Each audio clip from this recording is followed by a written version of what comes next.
So you've landed on the One More Multiverse website and you're a little lost and you just need a friend to guide you. Well, I am that very friend. We're buddies now. Hi, bestie.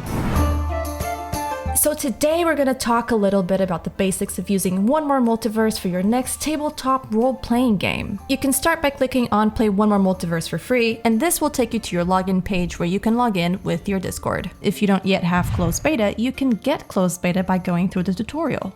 Alright, now we're on the homepage. This is where you can create a verse, go through the tutorial, create a character, explore the marketplace, check out our games calendar, join the community on Discord. It's a whole new world.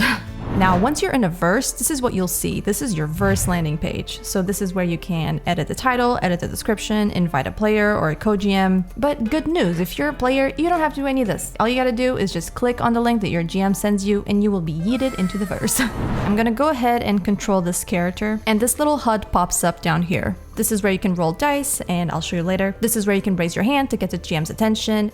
This is your character sheet, and these are your safety tools. So this is our 5e sheet, and yes, it is all automatically calculated, which means you don't gotta do math. I didn't go to school for math. You can add your spells and equipments here, for example, the 5e deck. You can have all your spells for your druids, or your cleric, or your wizards, or your hags, I don't know, whatever you're doing with your life.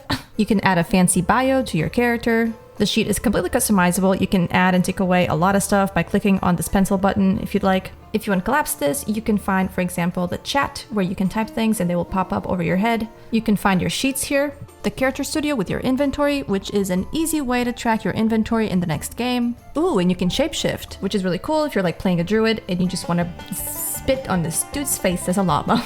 You can use the effects to adjust your character. You can take a nap right here. If you click over here, you can find your world map. This is where you can see all your levels and all of your portals, all the connections within the verse. You can add a new level, you can add a new portal. And this is good, for example, like when you switch scene, you can actually switch scene by switching levels. Okay, so you can get creative with your character. You can do all sorts of funky things. You can interact with objects, you can pick them up, you can equip them. For example, let's get this javelin here for our character. You can change how you hold it here in the character studio. And yeah, you can carry objects around, you can take them with you to other levels. So for example, if you find like the forbidden scroll, you can now carry it with you and always see it in your hands. You can interact with NPCs. You can prepare a bunch of NPCs just for your players to inevitably be entranced by the sexy goblin NPC. All right, combat time. Fight! You have a myriad of tools that can help you with combat. You have, for example, the grid, which you can toggle on and off, but I'll show you more as we go, so let's go ahead and start initiative. And let's add our little spider friend to the initiative. Okay, so you can roll from your character sheet. Let's go ahead and hit it with our javelin. You can roll secretly if you want to be sneaky. Don't be suspicious. Don't be suspicious. Click roll, and bam! Now let's do some damage to this idiot. Yeah, that's right. What you gonna do about it? What you gonna do? Let's go ahead and subtract health from the beast. You can also roll from the actions HUD down here, which is highly convenient if I do say so myself. And if you want a custom roll, you can also roll from the dice roller down here. Okay, I'm gonna roll a dexterity check, just to show you that since I've put my ability scores in, it already populates my modifier, which is really cool. This is just my long-winded way of saying you don't really have to do any sort of math whatsoever, which is amazing for gay people. It's me, I'm gay people.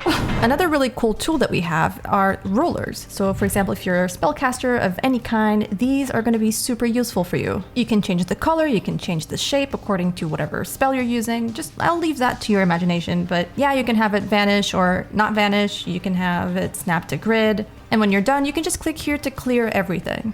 You can do some really cool stuff to visually enhance your combat with the animations pod. Like for example, if your spider uses bite, you can just...